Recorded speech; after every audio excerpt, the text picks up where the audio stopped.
World top rankings ఉన్న యూనివర్సిటీస్లో ఎలాంటి IELTS రాయకుండా ఫ్రీ ఎడ్యుకేషన్ అండ్ స్కాలర్షిప్ అందుకోవాలంటే కాంటాక్ట్ విదేశ్ కన్సల్ట్స్. నమస్కారం, వెల్కమ్ టు ఐ డ్రీమ్. నేను మీ విజిత. ప్రస్తుతం మనతో పాటు ఉన్నారు ప్రముఖ జ్యోతిష వాస్తు పండితులు బ్రహ్మశ్రీ తిరుపతి మూర్తి అవధాని గారు మనతో పాటు ఉన్నారు. ఇప్పుడు గురుగారితో మాట్లాడి అక్షయ తృతీయ విశేషాల గురించి తెలుసుకుందాం. నమస్కారం గురుగారు. ఓం శ్రీ మహాగణాధిపతయే నమః. గురుగారు, అక్షయ తృతీయ రాబోతోంది మే 10వ తారీఖున. కరెక్టేనా గురుగారు? ఆ రోజేనా? అయితే అక్షయ తృతీయ అనగానే అందరూ తెగ హడావిడి చేస్తుంటారు, బంగారం షాపులన్నీ కిటకిటలు ఆడుతూ. అవును, ఆయన చెప్పినట్టు నాగార్జున గారు చెప్పారని చెప్పి కళ్యాణ్ జ్యువెలర్లో కొంటూ, వెంకటేష్ గారు చెప్పారని చెప్పి మనపురంలో పెడుతూ ఉంటారు. అవును, ఆ రోజు కొనాలని కొంటారు, అవసరానికి పెట్టేస్తుంటారు, అంతే. అయితే గురుగారు, టాపిక్లోకి వస్తే, మామూలుగా అక్షయ తృతీయ అనగానే నా చిన్నతనం నుంచి కూడా నేను వింటున్నా, బంగారం కొనుక్కోవాలి. ఆ రోజు కనుక మనం బంగారం కొనుక్కుంటే మనకు కుటుంబం అనేది అభివృద్ధి చెందుతూ ఉంటుంది, లక్ష్మీదేవి మనకు ఎక్కువగా వృద్ధి కలుగుతుంది అని చెప్పి అంటుంటారు. నిజంగా ఆ రోజు ఏం చేయాలి గురుగారు? బంగారం కొనాలంటారా? తప్పకుండా. అక్షయంబుగ కాశిలోపల అన్నపూర్ణ భవాని వై, సాక్షి గణపతి కన్న తల్లివి, సద్గుణావతి శాంభవి, మోక్షమసగుటకు కనక దుర్గవు మూల కారణ శక్తివి, శిక్షసేతువు దుష్టజనులను శ్రీగిరి భ్రమరాంబిక. అక్షయ తృతీయ, దీని గురించి మనం చెప్పుకోవాలి అని అంటే మామూలుగా ఉండేటువంటి సమయాలు సరిపోవండి, అంత విశేషమైంది. అయితే ఈ విశేషమైన అక్షయ తృతీయను కొంతమంది కలిసి లేనిపోయినవన్నీ పెట్టి భ్రష్టత్వం చెందించేశారు. అక్షయ తృతీయకి మూలం ఏమిటి అని అంటే, పితృప్రీతికరం యస్మాతు రజితం దుఃఖసాగరాత్ అనగా ఏంటంటే, పితృకు సంబంధించిన దోషాలు లాంటివి ఏవైనా కనుక ఉన్నాయి అన్నా ఆ దోషాల నుంచి పూర్తిగా నిర్వీర్యం అవ్వడమే కాకుండా, వంశం అనేటువంటిది శుక్లపక్షంలో చంద్రుడు ఏ రకంగా వృద్ధి చెందుతాడో ఆ రకంగా వృద్ధి చెందేటువంటి స్థితి అక్షయ తృతీయ. అక్షయము అంటే క్షయము కానటువంటిది. ఇది సామాన్యంగా ఉండేటువంటి కుటుంబాలకి, అలాగే ధాన్యాన్ని వృద్ధి చేసేటువంటి రైతులు, అంటే పాడి పంట అంటారు సార్, ఈ రెండిట్లకి కూడా అభివృద్ధి అనేటువంటిది అక్షయ తృతీయ నుంచి మొదలవుతుంది. దీన్ని చెయ్యవలసిన విధానాన్ని పూర్తిగా పక్కన పెట్టేసేసి మనం ఏది తోస్తే అది మనం చేసుకుంటూ వెళ్తున్నాము. నాకు తెలిసి నాకు ఇప్పుడు 39-40 వరకు వచ్చినాయి అనుకోమ్మ. నేను చదువుకునేటువంటి ఊరిలో అక్షయ తృతీయ వచ్చింది అంటే ఒక 4 రోజుల ముందు నుంచి చక్కగా ధాన్యం తీసుకొని, మరకం అని ఉండేది, ఇంత ఉండేది, ఇంట్లో 4 కిలోలు ఎంతో పట్టేవి ధాన్యం, అది పట్టుకొని చక్కగా ఒక పసుపు గుడ్డలో వేసేసుకొని, అప్పట్లో వాళ్ళు రాగి లేదంటే కనుక ఇత్తడి ఒక తాబేలు ఆకృతిలో పెద్దవి తయారు చేసేసి దాంట్లో పోసేసేవాళ్ళు. ఒక తాబేలు లాంటిది తయారు చేయించుకొని అందులో పోసేసుకునే వాళ్ళు, చక్కగా పోసేసుకొని మూత పెట్టేసుకొని రోజు ఇవాళ అక్షయ తృతీయ ఇవాళ మొదలుకొని రోజు ఆ అన్నం తినేటువంటి సమయంలో అన్ని వడ్లు ఒలుచుకునేవారు చక్కగా అందులోంచి తీసి ప్రతిరోజు తీసి ఏం చేయాలి వాటిని ఒలుచుకొని వాళ్ళు.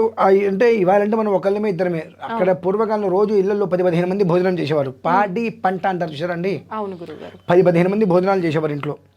అన్ని వడ్ల గింజలు ఒలిచి ఆ బియ్యం అందులో వేసి వండుకొని కడుపుండా తినేవారు. అలానే రెండోది మనకు వెదురు వాటితోటి ఒక తడికెళ్ళ తట్ట లాంటిది ఉండేది పెద్దది, బుట్టలు, అవి కూడా ఒకటే బుట్టలు చేయించేవాళ్ళు. లేదంటే కనుక రాగి అటువంటి వాటితో తయారు చేయించి ధాన్యం మొత్తం అందులో నింపి పెట్టేవారు. ఈ పెట్టినటువంటిది ఒక 2 నెలలు 3 నెలలు 4 నెలలు అయిన తర్వాత రైతులకి విత్తనాల కింద ఇచ్చేసేవారు, అందులో దాచిపెట్టిన. దానివలన పాడి అనేటువంటిది, పంట అనేటువంటిది చక్కగా వృద్ధి కలుగుతూ ఉండేటువంటిది. ఎందుకంటే ఎప్పుడైతే కనుక ఓషధయ సంవదంతే సోమేన సహరాజ్ఞ అనేటువంటి స్థితిలో ఆ మంత్రంతో వాటిని పెట్టేసినప్పుడు ఆ జీవం అనేటువంటిది బాగా అందులో వృద్ధి చెందుతుంది. వాటిని పంటలాగా వేసుకునేవారు. ఎట్లా మన పూర్వీకుల్లో దేవాలయాల్లో పైన కలశ స్థాపన చేసేటప్పుడు ధాన్యాలు పెట్టేవారు. ఆ ధాన్యాలనే ఒక 50 సంవత్సరాలకు 100 సంవత్సరాలకు విత్తనాల కింద తీస్తూ ఉండేవారు. అలా పెట్టుకుంటూ వచ్చేవారు. అది క్రమేపీ ఏమైంది, అక్షయ తృతీయ అనగానే బంగారం కొనండి, అక్షయంగా ఉంటుంది అని. ప్రమాణంలో ఎక్కడా బంగారం కొనమని లేదండి, వెండి మాత్రమే కొనమని ఉంది. ఎందువల్లనంటే పితృదోషానికి వెండే ప్రధానం. బంగారం అనేటువంటిది మనం ఎంత కొంటామో అంత అప్పులు పాలవుతాం మనం. వెండి అనేటువంటిది ఎంత కొంటే అంత వృద్ధి, ఎంత ఇస్తే అంత వృద్ధి. వెండి మాత్రమే, అంటే మనం దానం ఇవ్వాలి. ఒక చిన్న గ్లాస్ అయినా కప్ అయినా తీసుకొని దాంట్లో నీళ్ళో పాలో పోసి మన పరిసరాల్లో ఉండేటువంటి దేవాలయానికి వెళ్ళి అక్షయ తృతీయ అంటే మన గోత్రము పేరు ఏమీ ఎక్కలేదు, అక్షయ తృతీయ కాబట్టి వసంత మాధవ ప్రీత్యర్థం పయఃపాత్ర, పయ అంటే పాలు లేదా ఉదక పాత్ర, ఉదకం ఉంటే నీళ్ళు పోస్తే నీటి పాత్ర, పయ అంటే పాలు పోస్తే పాల పాత్ర, చేతిలో పెట్టి నమస్కరించుకొని వచ్చేయటమే. ఓకే. దానివల్ల మనకు తరతరాలకి తరగనటువంటి అక్షయం అభివృద్ధి అనేటువంటిది కలుగుతుంది. రెండు, దీనికి ప్రధానమైన అంశము నేను గత కొన్ని సంవత్సరాలుగా చూస్తుంది, లాస్ట్ సంవత్సరం నేను చేశాను, అది చాలామంది నుంచి నాకు అద్భుతమైనటువంటి రివ్యూస్ వచ్చినాయి. ఏం చేస్తారు? అది దృష్టిలో ఉంచుకొని అందరికీ కూడా ఉపయోగపడుతుందని చెప్పి ఈసారి కూడా నేను చెబుతున్నాను. మనకు వెండివి తీసుకొచ్చానమ్మా, తాబేలు. ఇది చక్కగా వెండిది తాబేలు. ఓకే, ఇందాక మీరు చెప్పారు తాబేలు పాత్ర అని. చక్కగా వెండిది తాబేలు. ఓకే. 4 పాత్రలు ఇది వస్తుంది. మామూలుగానే తాబేలు అనేటువంటిది ఇంట్లో ఉంటే చాలా శ్రేయస్కరం. తాబేలు ఉంగరం పెట్టుకోవడం కానీ ఇవి చేస్తూ ఉంటారు. దీనివల్ల ఏంటంటే నెగిటివ్ అనేటువంటిది రాదు, దుష్ట శక్తులు రావు. తాబేలుకి మూలం ఏమిటి అంటే మనకు ఈ సముద్ర మథనం చేసినప్పుడు సముద్రంలో అది చిలికినప్పుడు అడుగున తాబేలు మీద పర్వతం ఉంది, దాన్ని చిలికారు, అందులోంచి మనకు విషము, అమృతము, కామధేను ఇవన్నీ కూడా వచ్చినాయి. అంత బరువుని అలవోకగా మోసేటువంటిది, మన వరకు రానియకుండా ప్రతిదీ అలా పక్కకి నెట్టేసేటువంటి తాబేలు. అవకాశం ఉంటే అక్షయ తృతీయకి ఇటువంటి చక్కగా కూడా తెచ్చుకొని ధాన్యం తీసుకొని దీని నిండా ధాన్యం పోసుకొని, అంటే వడ్లు పోయాలి, వడ్లు శుభ్రంగా నెట్టు పోసేసుకొని కాస్త పసుపు కుంకుమ వేసుకోవడం, మూత పెట్టేయటం. 1 2 3 4 5 6 7 8 గంధం బొట్టు పెట్టేసుకొని దేవుడి గుట్లో పెట్టేసుకుంటే ఇట్లా. ప్రతిరోజు భోజనం చేసేటప్పుడు అందులోంచి 2 గింజలు తీసుకొని వడ్లు ఒలుచుకొని అన్నంలో ఆ బియ్యంలో వేసేసుకొని వంట చేసుకొని తినేయటం. ఓకే. ఇందులో ఉండేటువంటి బియ్యం గింజలు ఎన్ని తగ్గుతూ ఉంటాయో ఆ కుటుంబం అనేటువంటి అంత వృద్ధి చెందుతూ ఉంటుంది. సుమారుగా ఒక 250 మందికి లాస్ట్ ఇయర్ నేను అందించా ఇవి. మీరే? ఓకే. అందించా, అంటే దీని గురించి కొన్ని తెలుసుకున్నాను కాబట్టి అందించాను. అందరూ ఇప్పుడు మరొకసారి అందజేయండి. చాలా ప్రశాంతంగా ఉన్నాము, కింద సంవత్సరంతో పోలిస్తే ఎంత మానసిక ప్రశాంతంగా ఉన్నాము అనేటువంటి ఆ మనసుగా మాకు అర్థమవుతుందండి. మళ్ళీ అందరూ అడిగారు. సో అంతమంది బాగున్నారు అని అంటే 250 మంది అంటే ఇంటూ 4 వేసుకోవచ్చు, కుటుంబ సభ్యులతో కలిపి అంటే ఒక 1000 మంది ప్రశాంతంగా ఉన్నారు. ఇది అందరికీ కనుక చెప్పినట్లయితే అందరూ కనుక తెచ్చుకుంటే సుఖంగా ఉంటారు కదా అనే ఒక ఉద్దేశంతో ఇది నేను ఇవాళ చెప్దామని అనుకున్నానమ్మా. 2 వచ్చేటప్పటికి ఇందాక మీకు ఒక బుట్ట గురించి కూడా చెప్పాను, మనకు వెదురు బుట్ట ఇదిగోండి ఇలానే వస్తుంది. అచ్చం ఎంత క్యూట్గా ఉంది గురుగారు, చిన్నగా. ఇది తడికలతోటి వడ్లు పోయడానికి చేసుకునేవారు ఇట్లా పల్లెటూళ్ళలో చూసాం గురువు గారు చిన్నప్పుడు. చక్కగా దీంట్లో కూడా ధాన్యం మొత్తం నింపేసుకొని పక్కన పెట్టేసుకోండి. ఓకే. 2 నెలలు 3 నెలలు 4 నెలలు మినిమం 120 రోజులు వాటిని అట్టి పెట్టిన తర్వాత మన పరిసరంలో రైతులకి చక్కగా ఆ ధాన్యం మొత్తం పోసుకొని ఇచ్చేస్తే వాళ్ళ విత్తనాల వాటిని కలిపేసుకుంటే వృద్ధి అనేటువంటిది చాలా అద్భుతంగా ఉంటుంది. పాడి పంట ఆ 2 లేకపోతే మనం గడ్డి కూడా తినడానికి మనకు దొరకదు. అవును గురుగారు. లేదండి మేము బర్గర్లు తింటామండి, పిజ్జాలు తింటానంటే సిగ్గుండాలి. బర్గర్లు పిజ్జాలు ఏమైనా తినాలంటే పిండి నుంచేగా తయారు చేసేవి, ఆ పిండి కావాలంటే ధాన్యం రావాల్సిందేగా. ఆ పిండి కావాలంటే ధాన్యం రావాల్సిందే కదండి. అది బియ్యమైనా కావచ్చు, జొన్నలైనా కావచ్చు, రాగులైనా, సజ్జలైనా, ఏదైనా సరే ధాన్యాధిపతుల్లో ధాన్య రాశుల్లో రాజు అంటే వడ్లు. దేశంలో సగానికి సగం మంది తినేటువంటి ఆహారం ఇదే. తర్వాత వాళ్ళందరూ గోధుమ పిండి తింటారు. కొంతమంది ఈ బర్గర్లు, పిజ్జాలు ఏవి తిన్నప్పటికీ కూడా ఆ పదార్థం మనకు రావాల్సిందే కదా, పంట నుంచే కదా రావాల్సింది. పంట బాగుండాలంటే పాడి బాగుండాలి. పంట బాగుండాలి అంటే పాడి బాగుండాలి. మరి అదేంటంటే అవును, ఆ పంట ఎంత వృద్ధి చెందుతుందో అంత గడ్డి వస్తుంది. ఆ గడ్డి పాడి ఆవులకి, గేదెలకి అవి పెడుతుంటే అవి పాలిస్తూ ఉంటాయి. అవి పాలిస్తున్న కొద్దీ వాటికి పంటగా వాటికి పెడుతున్న కొద్దీ వాటి నుంచి పేడ వచ్చేటువంటి ఎరువు కిందకి వెళ్తుంది. మళ్ళీ ఆ రెండింటికి అనుసంధానం అండి. ఇవి ఇప్పుడున్న కాలంలో జనరేషన్లో ఎవరికి ఏవి తెలియదు. కాబట్టి అక్షయ తృతీయకి నేను బంగారం రూపు కొన్నాను, ఒక ఉంగరం కొన్నా, ఇవి తీసుకెళ్ళి అక్కడే పెట్టి ఇవన్నీ వద్దు. చక్కగా చిన్న తాబేలు తెప్పించుకోండి. 250 మందికి కింద సంవత్సరం నేను అందించాను. ఒక 3 రోజుల ముందు నుంచి తెచ్చుకొని ఇంట్లో పెట్టుకొని ఆ అక్షయ తృతీయ రోజు నుంచి నేను ఎవరన్నా కనుక తెచ్చుకుంటే నేను ఒక దానికి సంబంధించిన మంత్రం ఇస్తాను, రికార్డ్ చేసి ఇస్తాను. ఆ మంత్రాన్ని చక్కగా మంత్రంతో ఒడ్డు లోపలికి వేసుకొని, మేమైతే నార్మల్గా దానికి కొన్ని అనుష్ఠానాలు ఉంటాయి, ఆ 3 రోజుల పాటు అనుష్ఠానాలు చేసుకొని అక్షయ తృతీయ రోజు నాటికి ఎవరిళ్ళకి వాళ్ళకి అందించే ప్రయత్నం మేము చేస్తున్నాము. వాళ్ళు ఎవరైనా 3 రోజుల ముందు తెచ్చుకుంటే ఉపయోగం. నేను ఆ పూటకు తెచ్చుకుంటే ఉపయోగం లేదమ్మా. ఆ రోజు నాడు మనం తెచ్చుకున్న దాంట్లో నుంచి పదార్థం మనం వినియోగించాలి. ఓహో. తెచ్చుకోవడం కాదు, తెచ్చుకున్న దాంట్లో పదార్థం మనం వినియోగించాలి. కృష్ణ అక్షయం, ఆ, ఈ పదం గుర్తుపెట్టుకోవాలి బాగా. ఈ ఒడ్లు మొత్తం వేసేసిన తర్వాత పక్కన పెట్టుకొని ప్రతిరోజు ఆ ఒడ్లోంచి 2-3 గింజలు తీసి అన్నంలో వేసే ముందు అన్నం బియ్యం మొత్తం కడిగేసి పొయ్యి మీద పెడతాం అప్పుడు ఆ ఉడకడానికి. అప్పుడు ఈ 2-3 గింజల్ని కృష్ణ అక్షయం అనుకుంటూ వేసేయాలి. అంటే ఇంకెప్పటికీ కూడా తరగని సంపద అనేటువంటిది కుటుంబంలో ఉండాలి. దానికి ఏది ప్రధానం అంటే కేవలం కూడా వెండే. అంటే పితృప్రీతికరం యస్మాతు, ఈ ఒక్క దోషాలన్నీ పోవాలంటే ప్రధానమైనది పితృదోషం.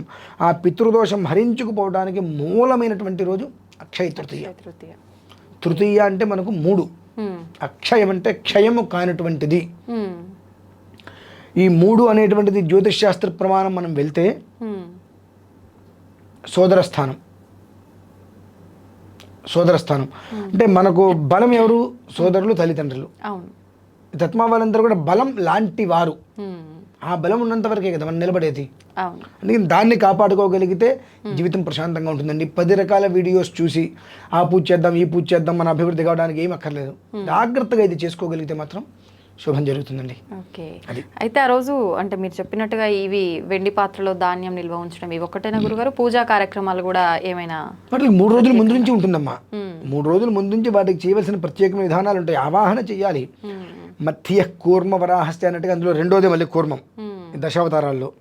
2 అంటే ధనస్థానం, మధ్య అనేటువంటిది తనుస్థానం, కూర్మ అనేటువంటిది రెండవది ధనస్థానం. ధనస్థానంగా కూర్మాన్ని చాలా మనం గట్టిగా తీసుకుంటాం. అందుకని ఏ దేవాలయంలో చూడండి కూర్మాసనాలు ఎక్కువ ఉంటూ ఉంటాయి. శ్రీచక్రం పెట్టంటే దాని కింద కూర్మం ఉంటుంది, కూర్మం లేకుండా ఉండదు. రామేశ్వరం వెళ్ళండి, కన్యాకుమారి వెళ్ళండి, ప్రతి ఒక్క యంత్రానికి కూర్మం ఉంటుంది. అంటే కూర్మం అనేటువంటిది 1000 రెట్లు ఫలితాన్ని విశేషంగా మనకి ఇస్తుంది. ఒకసారి అనుకోకుండా కూడా కూర్మాన్ని పట్టుకుని ఓం నమః శివాయ అంటే 10,000 రెట్లు మనకి అది ఫలితం ఇస్తుంది. అటువంటిది అక్కడ కూర్చొని ప్రశాంతంగా మనం చేస్తే ఎంత ఫలితం ఇస్తుంది? అంత విశేషం కూర్మానికి మాత్రమే ఉంది, ఇంకా దేనికి లేదు. కనుక ఆ 3 రోజుల ముందు నుంచి ఆరాధన ఉంటుంది. 4వ రోజు అక్షయ తృతీయ అవుతుంది మనకు. ఆ అక్షయ తృతీయ ఈ మొదటి 3 రాత్రులు దానికి చేయాల్సిన అర్చనలు చేసుకుంటూ 4వ రోజు మధ్యాహ్నం భోజన సమయానికి ఆ పదార్థాన్ని వాడి కృష్ణ అక్షయం అంటూ ఆ భోజనం తినగలిగిన రోజు నాడు ఆ వృద్ధి అనేటువంటిది దినదినం మనం చూస్తామన్నాం.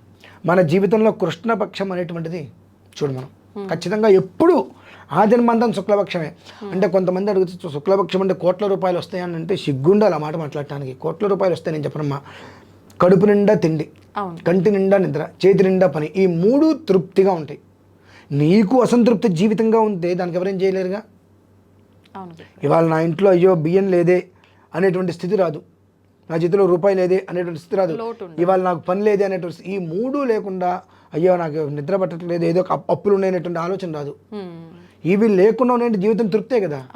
నీకు కొత్త కొత్త కోరికలు, గొంతెమ్మ కోరికలు కోరుకుంటే అది అసంతృప్తి జీవితం. అప్పుడు నీకు ఎన్ని చేసినా ఉపయోగం లేదు. ఆ తృప్తి అనేటువంటి దీని ద్వారా మీకు వస్తుందమ్మా ఖచ్చితంగా. అది విషయం. అయితే ఈ బంగారం కొనడం ఇదంతా మనకు మనం ఏర్పాటు చేసుకుంది. నియమం ఏం లేదు. వెండి మాత్రమే ప్రధానం. అది కూడా అవకాశం ఉంటే మాత్రం కూర్మాన్ని తెచ్చుకోమనండి. తర్వాత ఇటువంటి బుట్ట చిన్నదైనా సరే ఇటువంటి బుట్ట కూడా తెచ్చుకొని కూర్మం అనేటువంటిది తెచ్చుకొని అందులో కనుక పోసుకోగలిగితే ఆ జన్మ సహస్రేషు సుఖంగా ఉంటారమ్మా. మరి ఇవి తెచ్చుకోవడం వీలు కాని వాళ్ళు గురువుగారు? వీలు కాకపోతే ఏముందమ్మా, వెండి షాపులో ఆర్డర్ ఇస్తే ఇస్తారు. నాకు ఇట్లా కావాలండి, ఇప్పుడు మనం వీడియోలో చూపించాం, ఆ ఫోటో తీసుకెళ్ళి వాళ్ళకి స్క్రీన్ షాట్ తీసుకొని నాకు ఇలాంటి తాబేలు బొమ్మ కావాలి అంటే వాళ్ళు చేసిస్తారు. ఇక కాదు కూడదు అంటే మనకి కాల్ చేసినా దానికి మనం ఏర్పాటు చేయవచ్చు. ఇవన్నీ ఏమొద్దు, మేము మామూలుగా ఇంట్లో పూజా విధానం ఏ రకంగా చేసుకోవాలి అలా కూడా అంటే ఫలితం ఉంటుందా అనుకునే వాళ్ళకైతే ఇప్పుడు కొన్ని రోజులు కొన్నిటికి ప్రత్యేకత ఉంటుంది. ప్రత్యేకత ఉన్న రోజు నీకు ఆ ప్రత్యేకతకే విశేషం. అవును. నేను మామూలుగా చేసుకుంటాను అంటే నువ్వేం చేస్తున్నావు, 5,000 పెట్టు 6,000 పెట్టు 1 గ్రాము కొనుక్కుంటున్నావు. అవును. 5,000-6,000 వేలు ఒకటి కొనుక్కో, జీవితకాలం నీకు ఇంట్లో ఉంటుంది, అది వృద్ధి చూపిస్తుంది కదండి. మనకు వృద్ధి కావాలా లేదంటే నిష్ప్రయోజనం కావాలా? మన ఇంటికి వచ్చేటువంటి వస్తువు మళ్ళీ బ్యాంకుకి వెళ్ళకూడదు, తాకట్టుకు వెళ్ళకూడదు. వెళ్ళకుండా ఉండేటువంటి వస్తువు కావాలి. ఎవరినైనా ఒకసారి గమనించండి, 10 సంవత్సరాల పాటు ఒక వస్తువు మన దగ్గర ఉంది, అనుకోకుండా ఇవాళ అది తాకట్టుకు వెళ్ళింది, ఆ జన్మాంతము అది మన దగ్గర మ్యాక్సిమం ఉండదు. మన దగ్గర డబ్బులు వస్తే విడిపిస్తాం, మళ్ళీ తాకట్టుకు వెళ్తుంది, అలవాటు పడిపోతుంది. అది బంగారానికి ఉన్నటువంటి అవలక్షణం ఏమిటి అంటే మన దగ్గర ఉన్నంతకాలం మన దగ్గర ఉంటుంది. కర్మకాలు ఎప్పుడన్నా బ్యాంకులో తాకట్టుకు వెళ్ళింది, రావడం బయటికి రావడం అంత తొందరగా రాదు. వచ్చినా మళ్ళీ మన దగ్గర అన్ని రోజులు నిలబొందదు, అది వెళ్తూనే ఉంటుంది. ఆప్షన్ ఏం లేదా గురుగారు అట్లా వెళ్లకుండా చేయడానికి? ఉన్నాయి 100 చెప్తాం. మనల్ని మనం కంట్రోల్ చేసుకోవడమే ఆప్షన్. ఓకే, మన సంపాదన ఎంత, మన వ్యవస్థ ఎంత, మనం ఎంతలో ఉంటే బాగుంటుంది అనేటువంటి మనల్ని మనం నిరోధించుకోవాలి, అదే ఆప్షన్. ఓకే, దీనికి ఏదో మంత్రం పెడితే నిలబడుతుందని అనే మాట పచ్చి అబద్ధం, ఏమీ లేదు. అంటే నా మనస్సు నాకు కంట్రోల్లో, నా బుద్ధి నా కంట్రోల్లో లేనప్పుడు ఎన్ని మంత్రాలు అంటే ఉపయోగం ఏముందండి? ఆ రెండు నా కంట్రోల్లో ఉంటే నా సంపాదన ఏంటో నేను ఆలోచించుకుంటా, అంతే అంతే కదండి. నిజం గురుగారు, మీరు అది విషయం. థ్యాంక్ యూ గురుగారు, చాలా మంచి విషయాలు తెలియజేశారు. అక్షయ తృతీయ మీద ఉన్న అపోహలనే చెప్పాలి, అవును, అవన్నీ కూడా ఈ వీడియో ద్వారా క్లియర్ అవుతాయని అనుకుందాం గురుగారు. Thank you.